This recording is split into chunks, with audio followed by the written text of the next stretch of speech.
Ya, selamat malam Romo. Yo Miguel. Ya, jadi saya ingin bertanya Romo, karena saya kan doktrinal Protestan. Mm.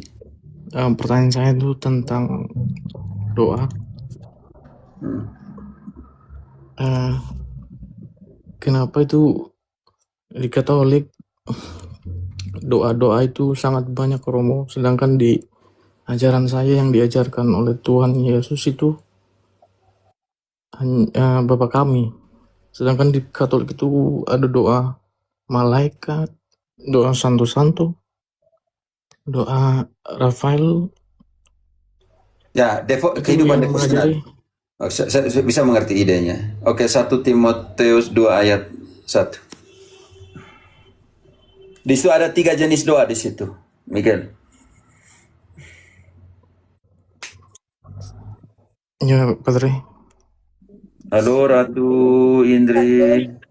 Ya, 1 Timotius 1 2 Timotius ayat 2 1. ayat 1. Pertama-tama, aku menasihatkan, naikkanlah permohonan, doa syafaat, dan ucapan syukur untuk semua orang. Tahan dulu di situ, Miguel. Ada berapa jenis doa di situ? Ada 3, Padre. Berarti sudah menggagalkan pernyataan pertama bahwa hanya di Protestan hanya pakai satu. Pertanyaan saya, Miguel, sepanjang ibadat kultusmu, pendeta hanya ulang berapa kali Bapa kami di situ kalau begitu? Kalau hanya doa yang hanya boleh hanya doa Bapa kami, berapa kali doa yang dilakukan oleh seorang pendeta dalam sebuah kultus? Hanya Bapa kami? Padre, hanya Bapak kami. Serius? Pendeta tidak, marilah kita berdoa untuk janda, marilah kita berdoa untuk orang muda, marilah kita Oh, itu berdoa doa untuk... syafaat, Padre. Iya, makanya itu engkau tadi bilang yang sama. Makanya itu ada 3 jenis doa. Ucapan syukur, permohonan, dan doa syafaat. biarlah Miguel yang jawab. Teman-teman itu sejawab. Miguel, Doa dan doa syafaat. apa? Apa itu doa syafaat?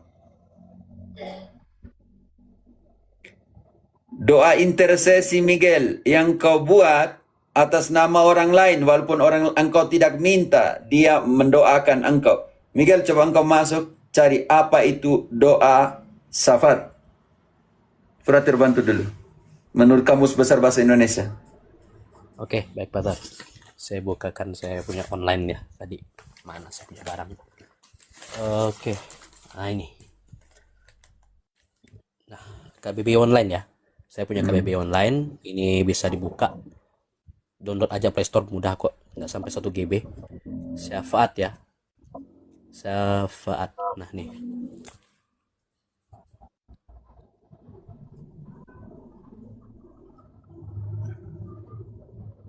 Oke. Ya.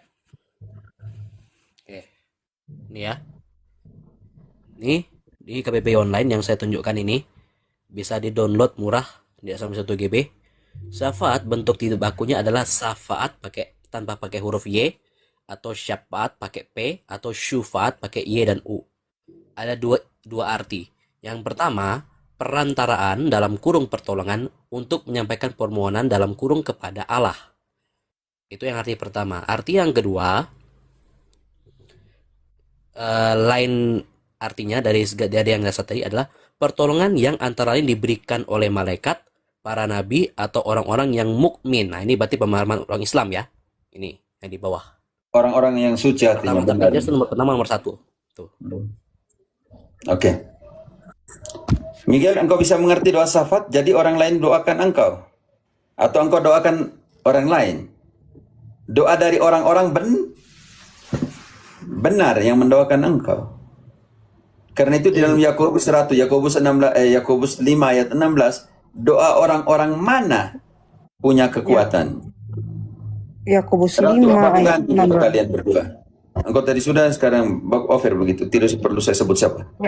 Ya, nanti sama Ratu ini saya dulu, habis itu Ratu gantian ya Pater. Baik. Karena itu hendaklah kamu saling mengaku dosamu dan saling mendoakan supaya kamu sembuh. Doa orang yang benar bila dengan yakin didoakan sangat besar kuasanya. Miguel, di dalam sebuah kultus pendetamu mendoakan berapa jenis doa? Hanya Bapa kami dari pembukaan sampai terakhir hanya Bapa kami, berarti kalian ulang bisa 1000 kali Bapa kami. Ada doa syafaat itu, Father. Iya, makanya itu. Karena itu bukan hanya Bapa kami. Bukan, maksud saya begini, Father. Di Katolik itu banyak sekali doa itu kepada Santo Michael, Rafael. Iya, orang-orang doa benar ada di santa-santa. mana? Saudaraku, orang-orang benar ada di mana? Yakobus 5 ayat 16 engkau bisa paham Yakobus 5 ayat 16 yang barusan dibaca tadi, tidak? Doa orang-orang benar jika didoakan begini mempunyai, baca kembali untuk dia. Sekarang kau tunjukkan saya orang-orang benar itu di mana saja. Yang sekarang mereka ada di mana? Karena itu hendaklah kamu saling mengaku dosamu dan saling mendoakan supaya kamu sembuh. Doa orang yang benar bila dengan yakin didoakan sangat besar kuasanya.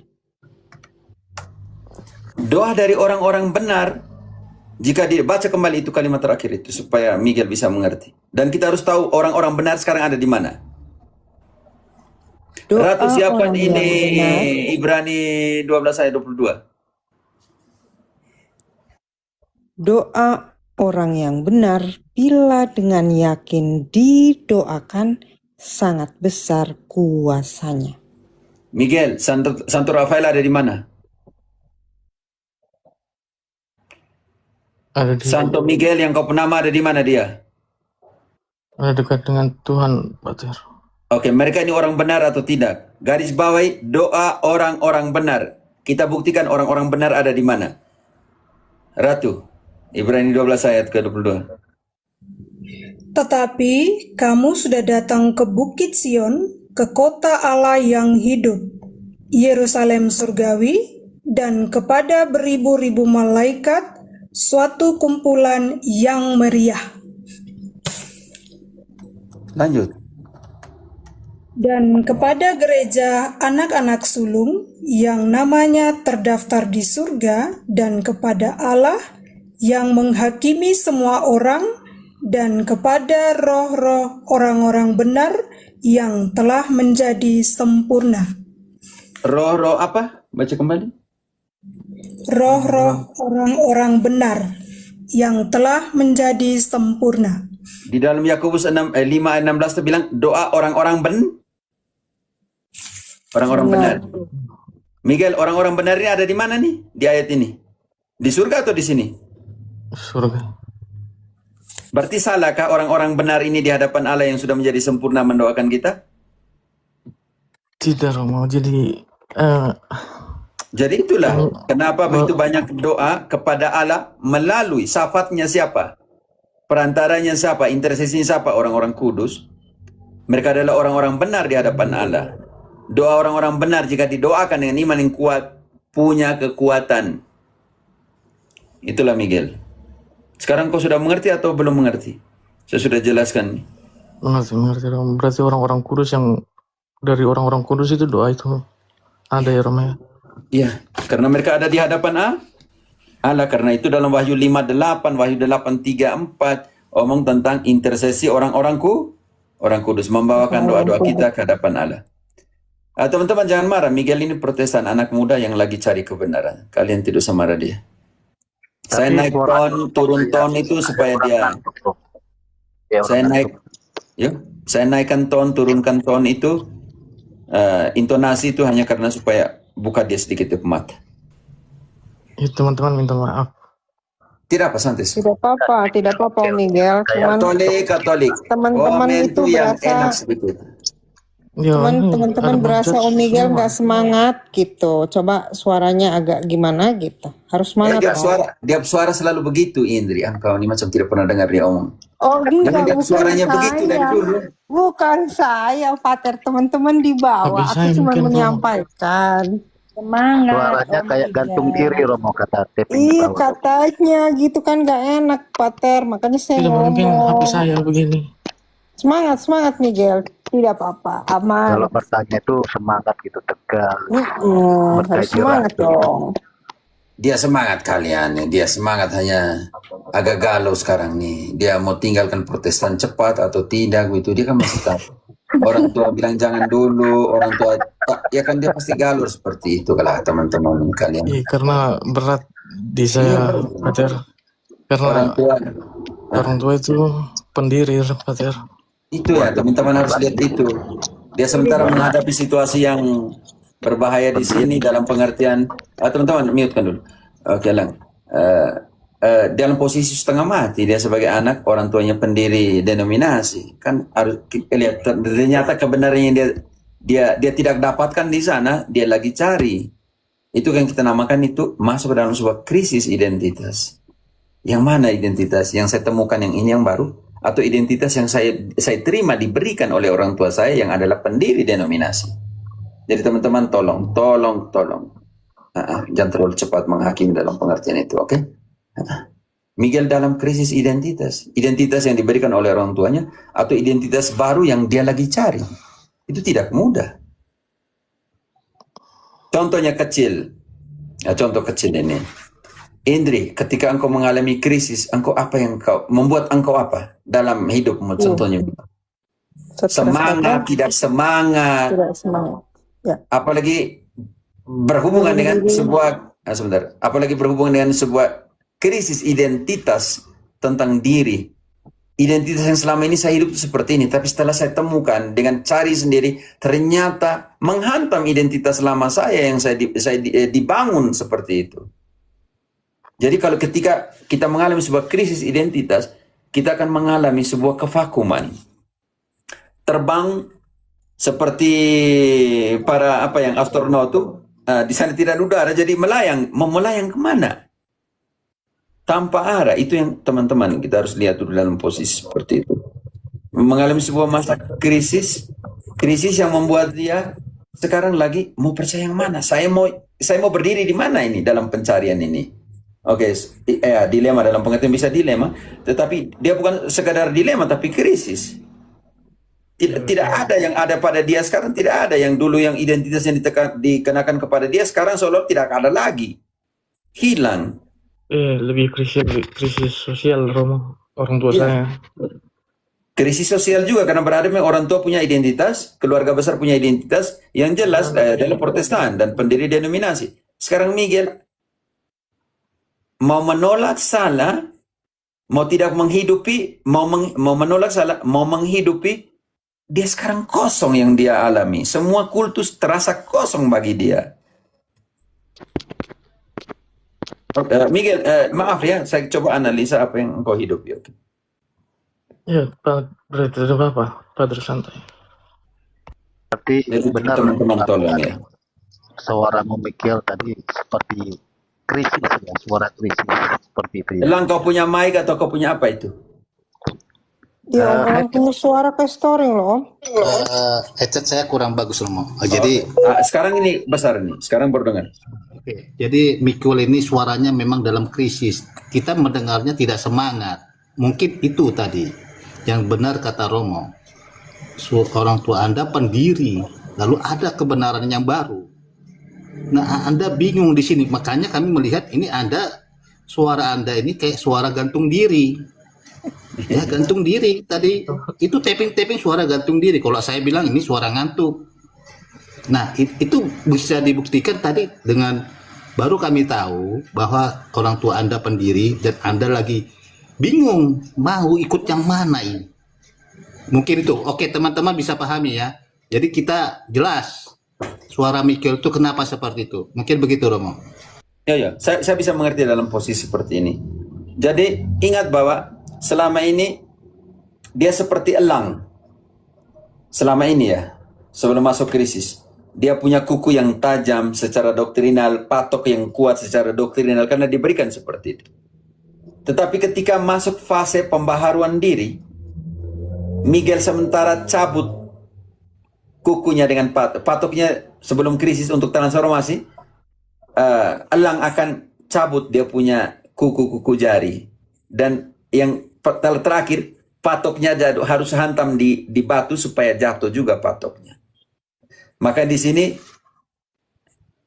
elang sementara masuk dalam krisis ketidakmampuan. Karena ketika datang nanti bahaya, dia mau pakai apa untuk mempertahankan dirinya? Semua kuku jari sudah hilang, patok doktrinal sudah tidak ada lagi. Tetapi proses waktulah yang membuat pelan-pelan kuku itu keluar kembali, patok itu keluar kembali. Yang ini yang kita namakan ketika dia memasuki krisis apa ketika kehilangan semuanya. Krisis apa? Teman-teman, tolong tulis di bawah. Ketika kehilangan semua, dia mengalami krisis apa? Oke, ayo tulis di bawah. Jawab sedikit. Krisis moneter lagi mana? Kepercayaan diri. Apalagi lanjut. Krisis apa? Krisis iman. Krisis apa? Identitas. Krisis apa? Tulis semua. Krisis identitas, Pater. Krisis Bukan. kepribadian. Bukan. Fase yang kita namanya fase. Contohnya begini. Elang, engkau punya potensi untuk nonjok muka seseorang ketika engkau dikhianati. Tetapi engkau memilih untuk tidak tonjok. Apa itu krisis yang kau alami? Kesabaran. Bukan. Berarti saya ini seharusnya saya bisa menonjok, tapi ketika itu saya tidak bisa menonjok. Tidak ambil keputusan untuk menonjok. Saya mengalami krisis, Romo. Engkau mengalami krisis? Iya, mengalami krisis ketidakpercayaan diri. Tidak, kalian harus dapat malam ini satu kata itu. Krisis menahan diri, Romo. Bukan krisis, menahan diri bukan krisis. Menahan diri atau menahan engkau tidak berdaya, maksudnya engkau bisa balas dendam, tapi engkau memilih untuk tidak. Engkau masuk dalam sebuah krisis namanya ketidakberdayaan. Ini yang kita harus butuh kata-kata kuncinya. Krisis iman, Romo. Gimana ya? Kalau tepatnya bukan kali tulis. Tempat bahasnya. Saya pun bingung nih. Krisis emosional gitu. Contohnya, yang kita namakan itu kerapuhan. Berarti jati diri, Romo. Engkau bisa balas dendam, punya kemampuan, tetapi engkau memilih untuk menjadi rapuh. Contohnya nih, sebelum menjadi kupu-kupu, satu fase terakhir sebelum menjadi kupu-kupu namanya apa? Yang diselimuti, dibungkus. Kepompong. Ketika dia masuk dalam kepopong, semua burung bisa datang dan makan. Rapuh, tidak bisa buat apa lagi. Elang, ketika kehilangan semua dia punya kuku, patok, burung lain yang datang, dia rapuh, dia tidak bisa omong banyak, dia tidak bisa lawan. Krisis ini yang sedang dialami oleh Miguel. Merasa diri rapuh terhadap kehilangan identitas yang telah lama dia bangun dengan orang tuanya, sampai orang tuanya adalah pendiri denominasi. Teman-teman bisa bayangkan itu. Sekarang dia dalam posisi mencari kebenaran. Saya pulang kembali atau saya tinggalkan? Kalau saya tinggalkan, saya mengalami apa di sana? Kevakuman. Dia mengalami satu fase namanya kerapuhan. Disinilah titik terlemah ketika seseorang mengalami kerapuhan. Kepompong tidak bisa buat apa-apa ketika burung datang dan makan dia. Elang ketika kehilangan semua kekuatan yang dia miliki di patok dan kuku, dia mengalami sebuah krisis kerapuhan. Tidak bisa buat apa-apa.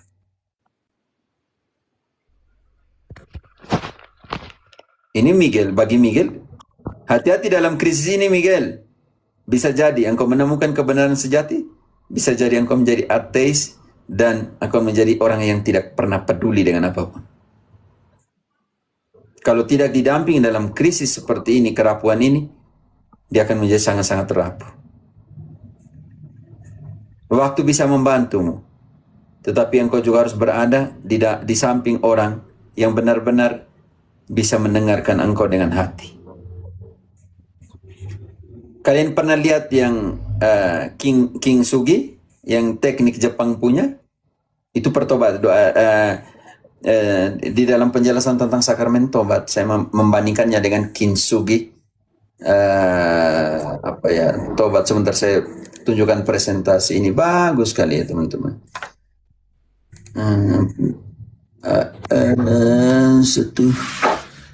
Sakramen tobat, oke. Saya membandingkannya dengan Kintsugi. Kintsugi itu teknik Jepang, teman-teman. Ketika sebuah gelas Contoh ketika sebuah gelas atau sebuah keramik pecah. Kalau sebuah keramik ini pecah, keramik ini harganya berapa, Ratu? Atau Ibu Rumin? Berapa sih? 5.000 mungkin Romo. Ini 5.000. 5.000 mungkin. Kalau dia pecah, Ibu, harganya berapa kalau dia pecah semua? Tidak ada harga lagi Romo. Oke, nanti kita buktikan teknik kintsugi.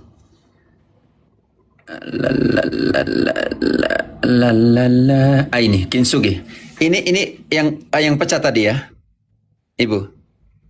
Ya, Gelas ini pecah. Ini gelas yang pecah. Keramik yang pecah. Keramik Cina lah contohnya seperti itu, atau keramik. Ibu, ya Romo. berapa harga sebuah keramik gelas porselin atau porselin ya?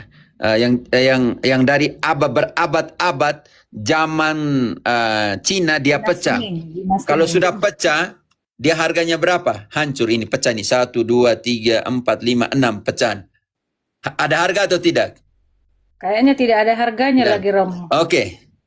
Sekarang di setiap pecahan ini, krisis ini, kita labur dia dengan tinta emas, dengan emas, Ibu. Ya Romo. Kalau dijual lagi, seperti ini kan sudah ada emas nih, Ibu. Kalau dijual lagi berapa harganya? Bisa melebihi harga dari awal mungkin Romo. Miguel, Lebih mahal engkau terlukai. Tetapi saat ini, engkau retak, engkau rapuh. Tetapi jika engkau mampu memberikan di setiap retakan itu tinta emas, harga dirimu itu akan lebih daripada yang kau bayangkan. Bisa mengerti, Miguel? Ayo Romo. Tetapi ada persoalan di sini.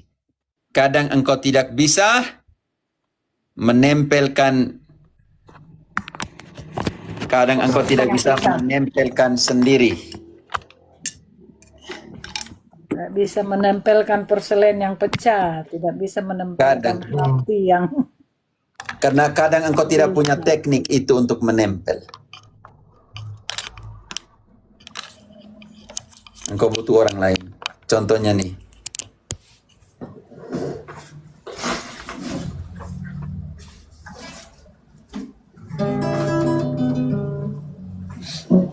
Ada seorang pengemis ya, Miguel. Dia datang ke rumahnya ini Guti Beach, tidak tahu namanya seperti mata kalau pakai kacamata parah.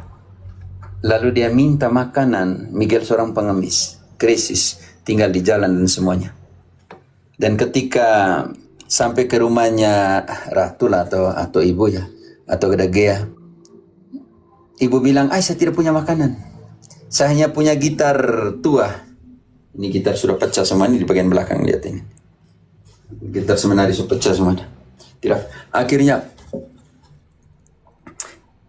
Miguel bilang, tapi saya ini hidup di jalan, saya tidak tahu main gitar nih. Hanya ada satu gitar, gitar tua ini, saya suruh mau mati ini. Ibu Nom bilang, saya tua. Engkau pergi ke taman dan kau main gitar di sana dan orang-orang yang datang itu pasti kasih kau uang dan kau bisa makan, beli. Dia bilang, semangat. Miguel pergi ke taman dan mulai petik dan semua. Gitar, nyanyi. Ibu-ibu yang lewat di situ seperti IDC bilang, engkau ini tidak tahu main gitar. Kau pergi saja dari sini, tidak berguna sama sekali di sini. Dia sedih sekali. Lalu dia duduk, tidak tahu mau buat apa. Tahu-taunya di situ elang lewat dan tanya, Miguel. Mereka teman baik tuh. Tinggal di jalan sama-sama. Miguel, kau kenapa itu ada gitar bagus tuh? Kenapa kau tidak nyanyi? Saya nyanyi, saya petik gitar sini. Semua ibu-ibu ini lewat dan bilang, kau tidak akan berguna di sini. Tidak mau kasih saya recehan ini. Dia sedih. Dia bilang, akhirnya saya taruh gitar, tidak mau main lagi. Lalu temannya bilang, elang bilang, kau pinjamkan gitar itu kepada saya. Dipinjamkan. Ketika elang petik,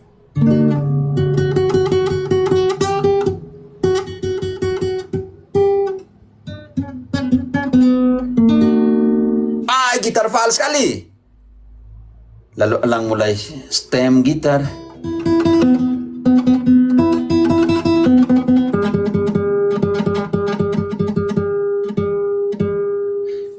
mulai lagi. Aduh, elang mulai nyanyi.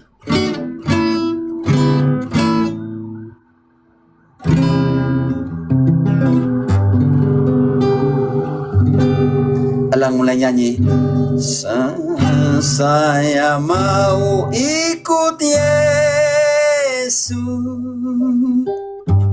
Saya mau ikut Yesus sampai selama-lamanya. Ibu-ibu datang mulai taruh uang. Wow. Meskipun saya susah menderita dalam dunia, saya mau ikut Yesus sampai selama-lamanya. Lalu taruh semua uang, ditaruh semua. Miguel terbuka matanya. Miguel bilang, "Ibu, saudara-saudaraku, lihat gitar terbaik yang saya pernah miliki dalam hidup." Lalu ketika dia bilang begitu, ada satu orang ibu ratu bilang di samping, iya gitarmu, tetapi ada di tangan yang lain. Saudara, kadang hidup kita seperti gitar yang fals. Dan kita adalah pemain gitar yang tidak tahu stem.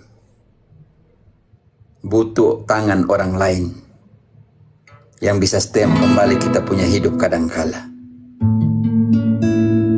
Kadangkala kita membiarkan hidup kita tanpa di stem. Hidupmu, penderitaanmu, perjuanganmu, ekonomimu, dan lain sebagainya seperti gitar fals, tidak pernah maju. Tapi selama kita tidak pernah memberikan kepada tangan yang lain, maka hidup kita selamanya seperti itu, Miguel. Saya mau ikut Yesus. Saya mau ikut Yesus sampai selama-lamanya. Dalam hati semuanya, saya mau ikut Yesus. Saya mau ikut Yesus sampai selama-lamanya. Meskipun saya susah menderita dalam dunia,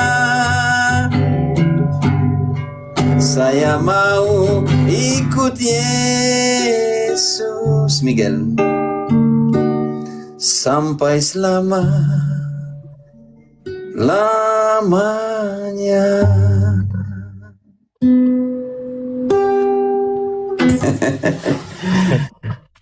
Oke, Miguel, semangat. Oke, cari kebenaran, anak muda. Iya Romo, jadi begini, momen kesedihan itu pada saat saya masuk ke gereja Katolik diam-diam. Oh ya. Dan di situ puncak perjamuan kudus. Di situ saya kesedih karena saya ini Kristen juga tapi tidak diundang dalam perjamuan kudus itu. Miguel, engkau diundang. Hanya Tuhan, saya tidak pantas Tuhan datang kepada saya. Tetapi bersabarlah saja, maka saya akan sembuh. Suatu hari nanti engkau pasti terima dia. Oke? Sekarang ini seperti saya katakan, ya Tuhan, saya tidak pantas Tuhan datang kepada saya, tapi bersabarlah saya makan sembuh. Tapi Tuhan, saya janji besok lusa saya terima engkau. Oke? Iya, Padre. Tidak mudah, teman-teman. Bapak dan mamanya pendiri denominasi, itu tidak mudah.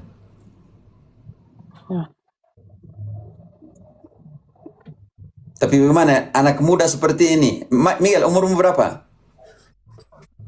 25, Padre. Bayangkan, sudah 25. Ya itulah penemuan dalam perjalananmu. Miguel, ingat Katolik hanya memberikan yang terbaik, mengajari engkau melihat supaya engkau melihat jalan. Miguel, saya ini orang buta seperti engkau. Kami semua orang buta, berdosa, oke? Jatuh. Tetapi bukan karena kami orang buta di dalam dosa, kami tidak bisa menyalakan lilin atau pelita untuk engkau. Itu anekdot yang bagus sekali. Seorang buta dia menyalakan pelita di tengah malam. Semua orang yang lewat situ dari kampung itu tahu bahwa dia buta. Lalu orang-orang yang lewat situ memarahi dia. Engkau ni buta. Buat apa kau sudah buta baru menyalakan pelita di tengah malam dan gulita? Lalu kata orang buta itu, saya tahu saya orang buta. Tetapi pelita yang saya nyalakan ini bukan untuk saya. Pelita ini untuk kalian, supaya kalian bisa melihat jalan. Mungkin imammu, para pewartamu, penuh dengan dosa. Tetapi jangan kau padamkan pelita firman. Bantu dulu Indri. 2 Petrus 1 ayat 19. Kau jangan padamkan pelita firman yang dia nyalakan supaya orang lain bisa temukan jalan kebenaran. Kebenaran bukan soal apa, tapi kebenaran soal siapa. Yesus bilang, akulah jalan, kebenaran, dan hidup. Teman-teman Katolik yang selama ini suka kritik pastor-pastormu ketika mereka mewartakan, yang selalu tidak setuju dengan pastor-pastormu, tolong jangan kau padamkan pelita yang dia nyalakan supaya orang lain bisa melihat jalan kebenaran. IDC 2 Petrus 1 ayat 19. Dengan demikian kami makin diteguhkan oleh firman yang telah disampaikan oleh para nabi.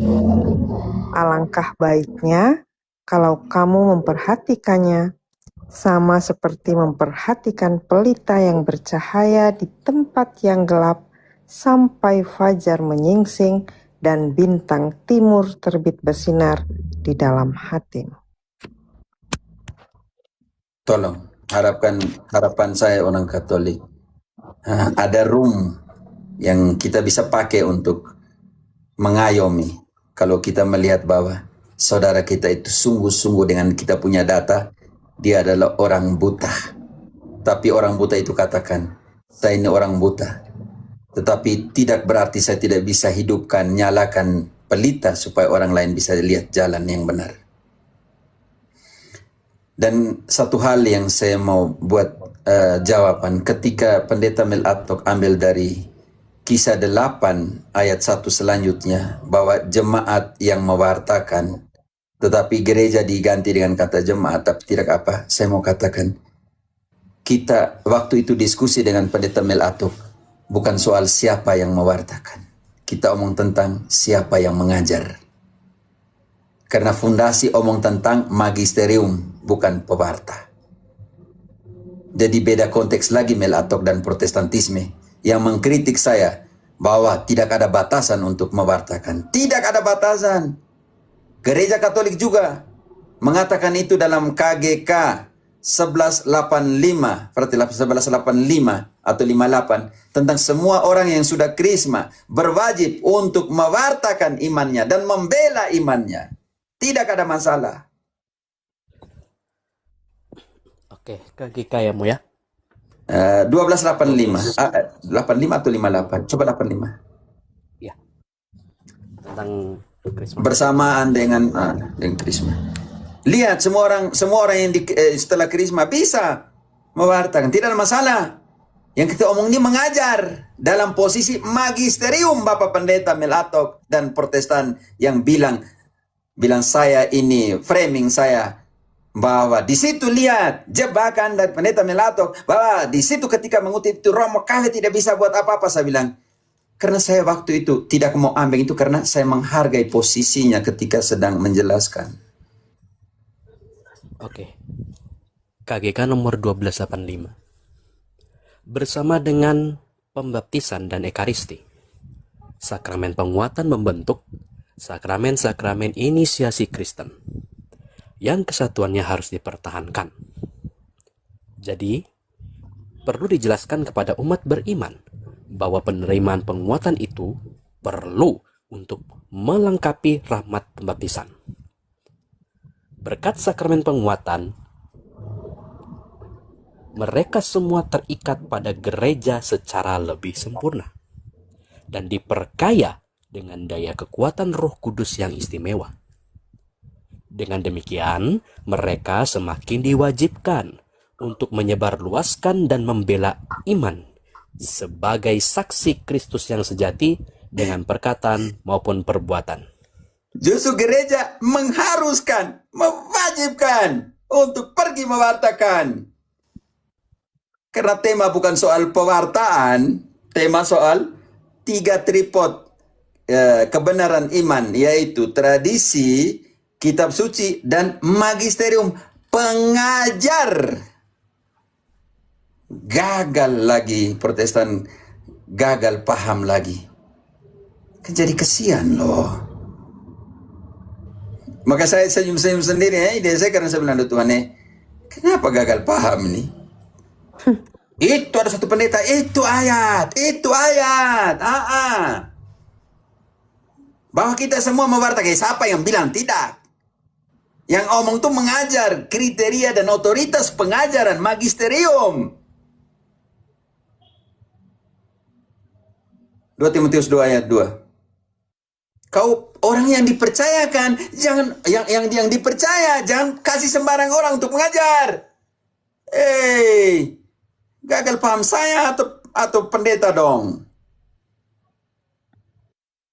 Apa yang telah engkau dengar daripadaku di depan Ide banyak saya saksi. baku ganti. Ya, 2 Timotius 2. Buka mute itu, Ratu. Ya. Apa yang telah engkau dengar daripadaku di depan banyak saksi, percayakanlah itu kepada orang-orang yang dapat dipercayai, yang juga cakap mengajar orang lain. Itu omong magisterium bukan kasih sembarang-sembarang, ide saya. Di situ bilang kasih sembarang-sembarang. Ide saya di situ bilang kasih sembarang-sembarang atau orang yang dipercaya? Orang yang dipercayakan, Pater. Saya hanya diam sekarang, saya bilang, Tuhan Allah, orang ini pendeta ini tahu kata mengajar dengan mewartakan atau tidak? Magisterium dengan evangelisator ini sama atau tidak? Elang, buka mic-mu. Dengar. Di situ ayat itu mengatakan bahwa yang kau dengar dari saya, percayakan itu kepada orang yang dipercaya, yang kau anggap bisa dipercayai, supaya mereka juga bisa mengajar. Omong tentang magisterium, omong tentang pengajaran itu sama dengan omong tentang semua orang mewartakan? Tidak, Romo. Tidak, itu gagal paham Protestantisme. Sinonim antara mewartakan dengan mengajar dalam otoritas magisterium.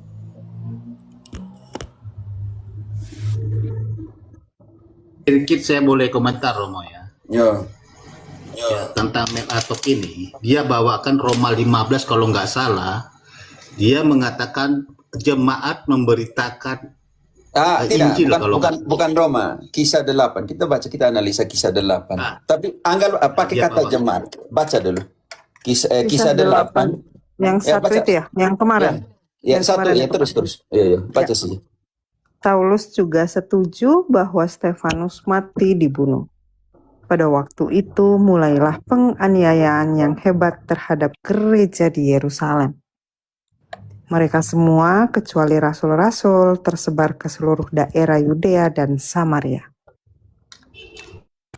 Orang-orang saleh menyebutnya mayat Stefanus serta meratapinya dengan sangat.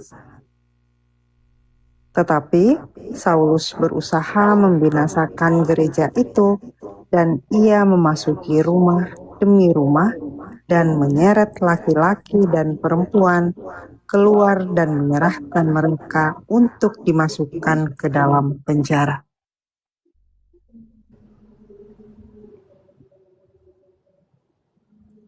Mereka Desi, yang kalau saya diam tersebar. tuh artinya lanjut. Kalau saya diam tuh artinya lanjut. Pater, tapi kayaknya doubling deh, Pater. Baca saja, saya akan mute-kan. Mereka yang tersebar itu menjelajah seluruh negeri itu sambil memberitakan Injil. Dan Filipus pergi ke suatu kota di Samaria dan memberitakan Mesias kepada orang-orang di situ. Oke, engkau mute-kan mic-mu. Cukup.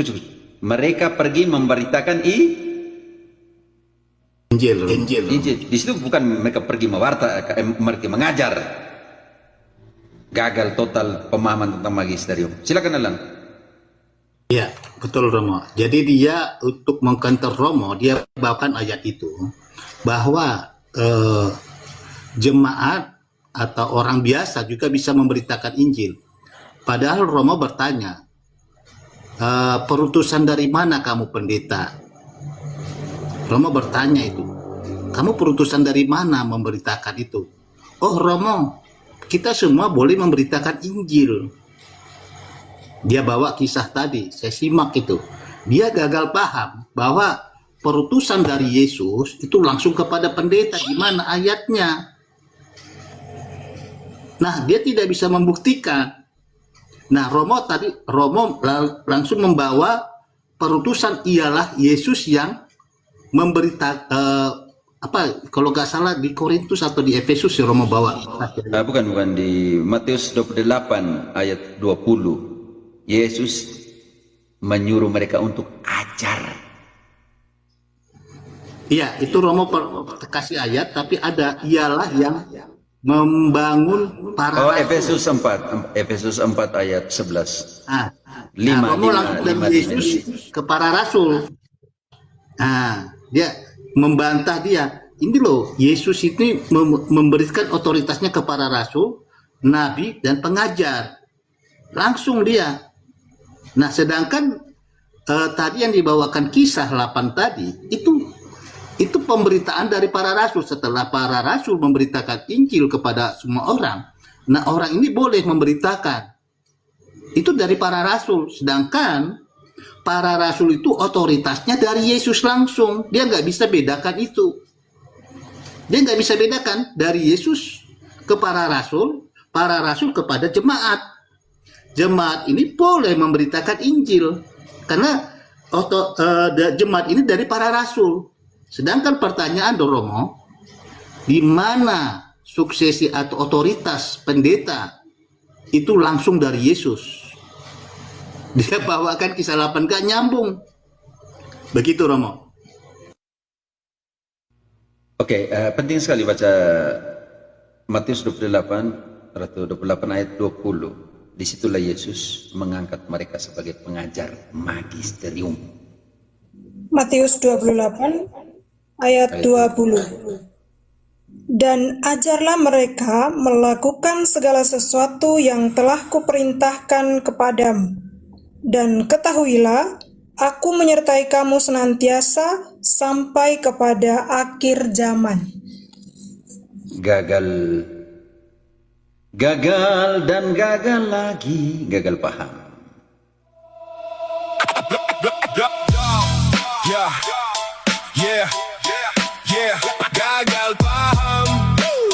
Gagal paham.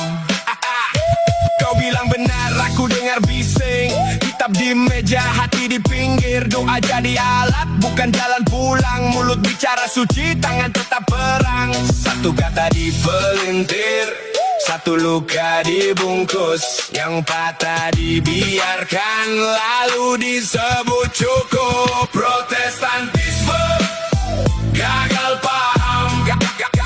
Gagal paham. Gagal paham.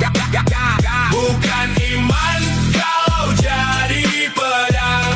Gagal paham. Gagal paham. Di bangku panjang dingin menempel, nama Tuhan dipakai buat menekan. Anak kecil belajar takut sebelum sempat belajar cinta. Satu kata dipelintir, Satu luka dibungkus, yang patah dibiarkan, lalu disebut cukup. Protestantisme gagal paham, gagal paham, gagal paham, bukan iman kalau jadi pedang.